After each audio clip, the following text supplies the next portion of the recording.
এটা ছিল পূজার বিয়ে রাত্রের ভিডিও। আর আমি পুরোপুরি রেডি হয়ে গেছি রাত্রের জন্য। আর এখানে বরও চলে এসেছে। হ্যালো এভরিওয়ান, আমি প্রীতি। আশা করি তোমরা সকলে খুব ভালো আছো। আমিও তো বেশ ভালোই আছি। আর তোমরা জানোই যেহেতু আমার বাড়িতে এখন বিয়ে বাড়ির অনুষ্ঠান চলছে, তাই আমি এই বিয়ের ভিডিওগুলোই তোমাদের সাথে শেয়ার করছি। আর এইটা ছিল পূজার বিয়ে রাত্রের ভিডিও। এখানে আমার ২ দিদিভাইয়ের সাথে তোমাদের একটু পরিচয় করিয়ে দিলাম। আর দেখো এখানে বিয়ে অলরেডি স্টার্ট হয়ে গেছে। আর এখানটা আমার সমস্ত ভাগ্না-ভাগ্নিরা দাঁড়িয়ে ছিল। দেখো ওরাও তোমাদের সাথে একটু হাই করে দিচ্ছে।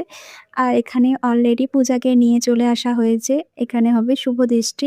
আর বিয়ের এই রিচুয়ালস গুলো আমার দেখতে খুবই ভালো লাগে। আর এখানে এখন শুরুও হয়ে গেছে দেখো শুভ দৃষ্টি। আর এই শুভ দৃষ্টির সময় তো একটু মজাই হয় যে বর বড় না কনে বড়। এখানে কনেকে বড় করার জন্য আমাদের বাড়ির জামাইবাবু আর ভাইরা দেখো কিভাবে পূজাকে জাগিয়ে উপরের দিকে তুলছে। তা ও খুবই ভয় পেয়ে যাচ্ছিল। তারপর আমরা একটু খাওয়া-দাওয়া করতে চলে এসেছিলাম। এখানে একটা টোটো দাঁড় করানো ছিল। তাতেই দিদিভাইরা উঠে বসে এখন পকোড়া খাচ্ছিল। আর এটা নিয়ে হাসাহাসি হচ্ছিল যে বলা হচ্ছিল তোমরা এটাকে টোটো ক্যাফে বানিয়ে ফেলেছো। তারপর পূজার বিয়ে এই প্যান্ডেল ডেকোরেশনটা তোমাদের সাথে একটু শেয়ার করলাম। এখানে আমরা সবাই মিলে বসেছিলাম। ইতিমধ্যে ওর বিয়েও হয়ে গেছে। তোমরা সকলে ওদের আশীর্বাদ করো যাতে আগামী জীবন ওদের খুব ভালো কাটুক। তোমরা ভালো থেকো। সকলকে নিয়ে সবার সাথে হাসিখুশি থেকো। নতুন জীবনের জন্য অনেক অনেক শুভেচ্ছা।